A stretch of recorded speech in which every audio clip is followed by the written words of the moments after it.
of the I know, deceased sir, you'll walk out. and Nimishra knew it Priya's before. family. Yes. Sir, let them walk Because out, sir. I will ask the question. Yes, Jairam, yes, you know it. You know it more than I do. I am asking. Yes, John Yes. Bitas. But honorable members, Sir. one second. John Bitas.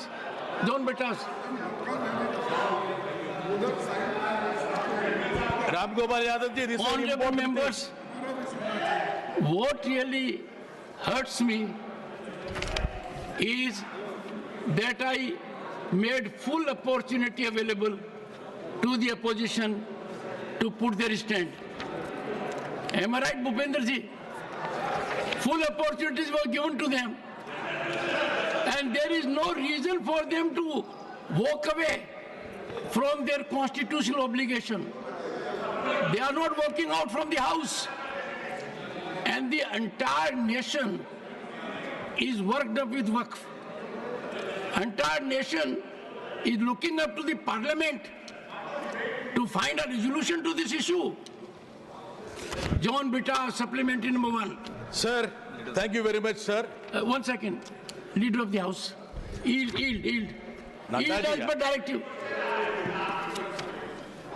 अभी विपक्ष ने walkout किया।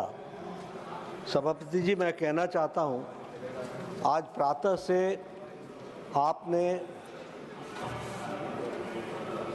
पूरे तत्परता के साथ विपक्ष को पूरा मौका दिया और ये चाहा कि जो उनके बिंदु हैं या जो उनकी कंसर्न्स हैं वो सारे कंसर्न्स यहाँ पर चर्चा में आए।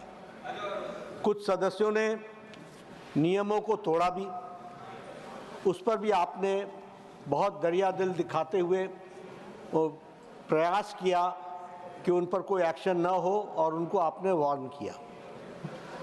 सारे चर्चा में एक बात ध्यान में आई कि विपक्ष का उद्देश्य चर्चा करना नहीं था, विपक्ष का उद्देश्य राजनीतिक दृष्टि से अपना पॉइंट स्कोर करने का था। यह बात स्पष्ट दिखती है और यह दुर्भाग्य की बात है, दुख की बात है कि जिसके बारे में पार्लियामेंट्री अफेयर्स मिनिस्टर ने बड़े स्पष्ट शब्दों में कहा कि कोई भी चीज का डिलीशन नहीं हुआ है, कोई भी चीज को डिलीट नहीं किया गया है, सब कुछ एनेक्सर में एज इट इज रखा गया है। और हमारे एक मंत्री ने भी स्पष्ट किया कि चेयरमैन को यह अधिकार है कि वो कुछ भी डिलीट कर सकता है और वो नियम बताते हुए कि किसी भी चीज का डिलीशन हो सकता है, फिर भी कुछ नहीं डिलीट किया गया। विपक्ष ने बहुत गैर जिम्मेदाराना व्यवहार किया है और इसकी निंदा होनी चाहिए। और ये तुष्टीकरण की राजनीति है। This is a politics of appeasement. ये देश को कमजोर करने के लिए जॉन बिटास, ये क्वेश्चन आवर जरूर है, लेकिन क्वेश्चन आवर में सबसे बड़ा क्वेश्चन ये है कि कुछ लोग देश को तोड़ने की साजिश करते हैं। कुछ लोग, some people are trying to fight against the Indian state। Bharat देश के खिलाफ लड़ रहे हैं। इसलिए यह विपक्ष की आज का वॉकआउट होना, यह ऑन रिकॉर्ड आना चाहिए कि यह देशद्रोही गतिविधियों को प्रोत्साहन देने का एक माध्यम है और उसका एक्सप्रेशन है। और कांग्रेस पार्टी और विपक्ष आज देश के जो लोग खंडित करना चाहते हैं, देश को कमजोर करना चाहते हैं, उनके हाथ मजबूत करने का काम कर रही है, तो विपक्ष कर रही है।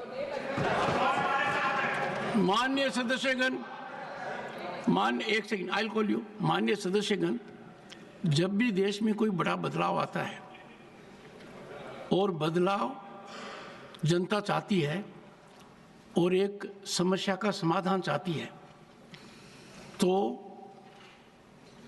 इस प्रकार का घटनाक्रम देखने को मिलता है। मैं साक्षी हूं। मैं 9th लोकसभा का सदस्य था। सामाजिक न्याय का एक बहुत बड़ा बदलाव आया और बदलाव आया मंडल कमीशन की रिपोर्ट को एक तरीके से लागू किया गया। उपद्रव हुए, आश्रम चौक के ऊपर हुआ और समय कितना बदला। कि उससे ज्यादा आंदोलन है कि हमें इसका लाभ मिलना चाहिए। उस समय विरोध था, वो विरोध आधारित नहीं हो पाया। वक्फ भी उसी तरीके का एक अध्याय बन रहा है। लंबे समय से इस विषय पर सदन की नजर होनी चाहिए थी। सदन क्या निर्णय करता है, यह सदन का विवेक है, पर यह मुद्दा इतना व्यापक है जनता के मन में और हर स्तर पर, और इसीलिए कमेटी का गठन किया गया।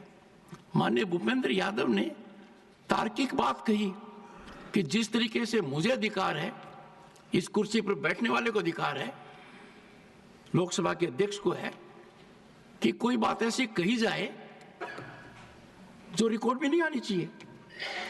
वही अधिकार, और उसी की ओर आपने संकेत दिया था कि जॉइंट पार्लियामेंट्री कमेटी के सभापति को भी है। तो यदि अगर इस सदन में हम संयम से काम नहीं करेंगे, सार्थकता से नहीं करेंगे, देश को हित को रखकर नहीं करेंगे और राजनीतिक तरीके से अपने दर्शन को परिभाषित करेंगे, तो राष्ट्रीय हित मेरे हिसाब से खतरे में पड़ेगा। मेरा आग्रह है सदन के नेता से, जो लोग वेल में आए, इस प्रवृत्ति को मैंने गंभीरता से लिया है और आज भी मैंने नजरअंदाज नहीं किया है, क्योंकि आपने कहा दरिया दिली। इस विषय पर दरिया दिली दिखाने का मतलब संविधान के निर्माताओं का अनादर करना। इससे बड़ा अपमान भारत की जनता का नहीं हो सकता कि जिनको भेजा गया वो सभापति के कहने के बावजूद और 3 सदस्यों ने जो विशेषकर आचरण किया है, उस आचरण पर यदि अगर आज सदन समय समाप्ति के पहले कोई निर्णय नहीं लेती है, तो इसके दूरगामी परिणाम होंगे।